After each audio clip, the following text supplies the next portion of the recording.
It is that time of the week. We are talking Giga, iOS, and all the big updates from Zangler. We're going to break it down, go through all the new and exciting stuff. Yes, there's a lot of developments this week in terms of what employees are doing, in terms of equipment getting moved, in terms of the final walls going up, and heck, there might even be some pavement. That's all going to be fun, and we're going to discuss that, and we're going to answer once again the burning question, why on earth do we keep calling it Giga iOS? Don't worry, John, I got you covered. Mark's joining me from the Tesla Life. We're going to have some fun. I'm Brian. Welcome to Futuraza. So, yeah, Mark, I don't know. Normally, I ignore the questions that we've answered too many times, but this one's from John Twigg, who's a channel contributor. Okay. And I guess in our many chats, we haven't discussed it. So we'll get to that. Okay. Don't you worry. And of course, I'll do the reciprocal. Don't worry, I'll use a Canadian link. You'll see. I got it. It's how we dodge the tariffs, you guys. Mark from the Tesla Life in Canada, and the co-host of his show. We've got one on the East Coast of the U.S., one on the West Coast of the U.S., and that's how they keep a diversity of stories, I guess, of opinions, That's of right. styles of humor, even. Because if there's one person who laughs at my jokes more than you, it is Casey. So it's wonderful. Casey's going for my job, is he? Okay. All right. No, you're okay. You're secure for now. But I did tell him how you got this position. You just showed up and you're like, nope. By the way, here's some topics. I'm coming back on this week. I'm free. I'm like, all right. And then pretty soon the viewers are like, hey, where's Mark? He needs to come out. God, son of a. Work my way into the rotation. Are we going to talk about what's going on? Or are we just going to We better, because people will complain, I'm sure. They do it anyway. Who cares? Tesla, Zangler, the Tesla semi-advocate, who I got to meet, as you know, people mistook us for twins. It's a very common misunderstanding. Yeah, exactly. Makes these videos all the time. Like Arnold Schwarzenegger and Danny DeVito. Yeah. Twins. Indiscernible. So there is, so check him out. He does great work. But with that said, let's talk about the great work he's doing. Here we've got, and I'm going to smack the thumbs up as a reminder for you guys to do likewise. I don't show the video. I just show stills from the video, though I will be making an exception today because there is one section that requires context. Do you notice anything new? This is the corner with the flagpole. Notice anything new in this area? Well, there's a lot of cars parked on There's asphalt. a lot of cars parked there. What could that mean? And there's someone that doesn't know about wet paint or something, because there's a lot of tire marks in that one area. I think it's just the dirt that they drove over. Avoiding. Or okay. Maybe someone backed up all the way to the dirt. And that's just dirt lines from someone's tires. Yeah. Okay. So what we're seeing here is a whole lot of workers. The ratio of trucks to non-trucks tells me these are mostly contractors. These are largely construction crews working on the inside. The outfitting continues. Yes, indeed. That feels like something that is fairly important. That is progress. Yes. And let's see. You've got some striping. That's next door. Sorry, that's not the relevant part. The equipment is not being used as a crane today, but out here, the mobile crane, yeah. We're going to listen to this. All trucks with the largest stamping machines that have been stored there for over a year disappear from Giga Texas, and then we get a couple day heads up. It's unlikely that unless they've left already that I'll be able to catch them. The bad news is that there'll probably be about a 3-week dark that the Giga Tesla semi-advocate drone flights will go dark for 3 weeks when I'm on vacation. Anyways. So what he's saying is Joe Tegmeyer is going to let him know when that equipment shows up. You know, this equipment. One of them in particular is very interesting and we'll be talking about momentarily. These are the items for the stamping press. All of these are destined for Giga Nevada, and the 2 large pieces that were loaded up onto the heavy lift trailers have departed. And I've alerted Zangler out at Giga Nevada, so he is watching for them, and hopefully we'll be able to see them arriving very soon. There you go. Drones in the air at both locations. Teamwork. Teamwork. Back over here, do you notice we've got some new walls going up? Walls are going up. We've got part of that big X covered in the stamping area. So yeah, we're getting Yeah. final wall assembly. But the question is, if you can't see the big X, do you know it's one of Elon's companies? I don't think so. I think you need to see it. So they'll probably have to make that a lighted X on the outside. Yes. These you can see the wall panels on the ground there. What a great solution to quickly sheathe a building. And there are some shots towards the end of where they will be putting in that door. On the other side here, the east side, we've got more asphalt, a lot of it. Remember last week we were saying they were going to surround the mega chargers, There you go. Yep. and they are. But yeah, there you go. You can see all the heads Now poking out there. notice all the poles in the air. Are those lighting poles, do you think, that are connected to those charging spots? I think they're too lightweight for solar canopies, Yeah. but I would say they might also be a better indicator of where the vehicle is in space, so that they don't hit anything on the ground. But they could be lights. It's too many lights, really. Yeah, because they got lights on the road behind it, but the lights on the road are road lights. They could be stall lights. They could be. They could be. Yeah. I mean, they could also be, because semi trucks are hard to see past. Maybe they could be indicator lights of a stall being open and available. Yeah, green. Like you Yeah. might see in a parking garage. Have you been in a Nobody parking said garage? their Wi-Fi antennas, right? Uh-huh. Have you been in one of those parking garages where there's red and green lights over all the parking spots? I have. Yeah, Oh, so wonderful. You just look down the long way and you can tell that's right. visually what's going on. So that means it's that time, the time where we answer Oh, no. questions.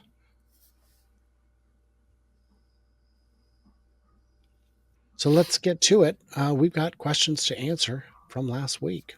Yeah, we do. What would be a low number of Cybertruck sales per year before Tesla needs to pull the plug on it? Go back to the drawing board. Oh, that's a baited question. Is What it? would be a low number? Well, yes. Uh, What like how low does sales have to get before they say, "Look, we gotta pull the plug here, man. This is just a crazy. We're losing too much money." I would say that if you dip below the S and X sales combined, Okay. that would be too low. Yeah. Yeah, because it does take up a lot of space. It is everything that they used is quite capital intensive. So I would agree with you. But even still, S and X are not doing that much sales combined. So I think, well, I just really don't know. They've got to get the price down, and I don't see a path to do it without a radical redesign or cutting everything out of it that makes it what it is. Yeah, that's going to be a difficult pill to swallow. They could lose some money on each unit. That could be another way they do it. But if you get into the tens and hundreds of thousands of sales that way, you can bury yourself pretty deep. Real quick, how many employees will work at iWest next year?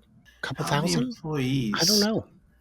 I don't know. I don't know how many employees it requires, but I would say hundreds at least. Yeah, I think they're going to have to be somewhat because the production line is going to be somewhat up to speed by the end of this year, not fully, but they're going to have a pretty good idea of the number of employees after 2025 is done.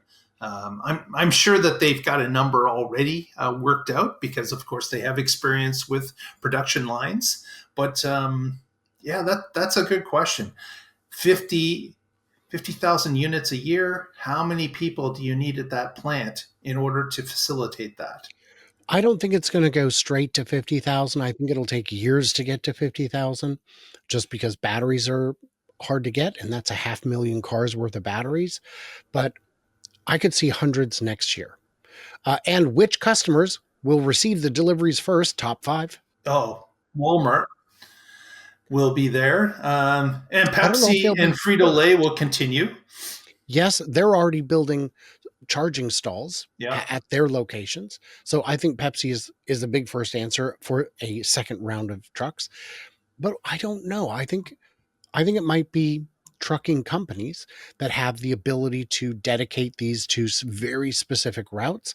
I think Amazon could be a first round customer. Tough to say. All great questions. And my question to all of you would be, who do you think the next ones will be? Has anyone mentioned lately that this is a terrific community? Let me think. Boy, I'm gonna pass. What do you? I guess just you, Doug. But thank you. We have fun. Appreciate the comment, Doug. Yeah, yeah. The constraint on scaling the semi appears to be growing out the charging network, or am I missing something? That will be a constraint, but not today. Not today. Today, the constraint is we got to build the darn trucks. Yeah. Today, the constraint is we don't have a factory. But he's correct. Matt is correct. That would be a constraint if it was not addressed. But you know what? You're right. Building the trucks is first, and assigning them to companies that are running regionally or city runs, or within 500 miles, within the battery range of the truck. But later on, yes, those network and Tesla's addressed this. They are starting to build a battery of these new charging stations for the trucks. A big belt of them across the South. Yeah. And if the objective was to electrify all trucking in 5 or 10 years, there would be an all-out race to get these chargers built. That is not the objective. So I don't think that's the bottleneck today. And when it comes to that, I'm not quite sure if the drone army in the air has spotted some of these new Tesla semi chargers. But if you check out www.supercharge.info, they do an excellent job in tracking all of Tesla builds for superchargers. So I imagine they will start to show up on that site. Is it supercharge.info or supercharger.info? Supercharge. Okay, good news. In my head, I had it the other way. Not only is this my favorite show you do out of the entire week, but it's a real delight and a pleasure to have you both so positive compared to the darn multi-stream that I do on Wednesdays with Nick and Herbert. I do have an actual question, by the way. Thank you. After the rant, what is the significance of the channel name and how'd you come up with it? Just needed something that didn't suck. The old name did. My was just filler. Tesla was no longer just my focus and weekend. Well, I started by publishing on the weekends and I was publishing all week, so it didn't make sense. So then I said, well, let's go with something unique, something that is singular and more importantly, available across all platforms. Yeah. And that's why you end up with a nonsense word. All the real words are taken. Taken and owned. And then after I released it, people said, no, it's from the future, A to Z and back again. And I was like, yep, I've decided that's correct. What would be the high-end limit to semi-production at this site, and how long to ramp up if things go well with supply? Oh yeah. Well, 50,000. That's the stated goal, but he's saying what would be high end. Like if you could run that plant all the time, right? Do you think it could double? No, I think it could increase, but probably not more than 10 to 20%. Tesla can always squeak out a little bit more efficiency.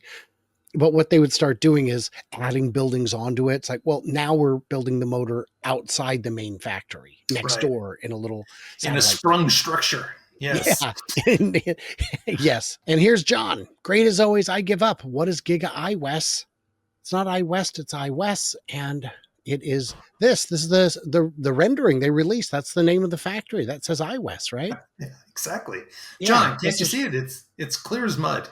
Yeah, yeah. iWest. I don't know how else to. I mean, this is the official picture. Credit Tesla. So if they don't know what it's called, what possible hope do the rest of us have? Oh my gosh, you guys, you've done it. You've wasted another perfectly good 18 minutes hanging out with me and my buddy Mark from the Tesla Life. Check them out. They not only do a live show Wednesdays at 4 p.m. Pacific, 7 p.m. Eastern, where they will actually look at the chat and actually engage the audience and actually have productive discussions. They will ask you questions, say, can somebody look this up real quick? There it is. That's the answer. Because between us, we're all It's a great community. There's just a handful of regulars who hang out and we have fun. So do that. Definitely do that. Why haven't you done that? And for everybody else, you can like this video. It doesn't cost anything to do that. You can subscribe. You can do all those things. Heck, you can even make it easier for me to do my silly trips that I love so much. I'm going to the X Takeover this weekend. That will be a lot of fun in San Mateo, California, where I'll be seeing so many of the people that I've seen so many times before and just enjoy hanging out with. And I'll be on stage presenting with Omar from Whole Mars Catalog, with Farzad, with Hans C. Nelson, and with Dr. Know-It-All. We'll be getting real deep in the weeds on cybercab and robotaxi. It's going to be fun. You going to be there? I hope so. Mark will not be there because tariffs. Yeah. I mean, there is a visa fee now, so that alone would cost us your hotel. So limits cross-border activities. Very unfortunate. Guys, in the comments, what do we miss? What do we misunderstand? Leave it. You know what you're doing. You're smacking thumbs. You're liking videos. You're leaving comments. And everybody else, stay tuned, stay juicy. And I cannot wait to hear from you clever robots in San Mateo.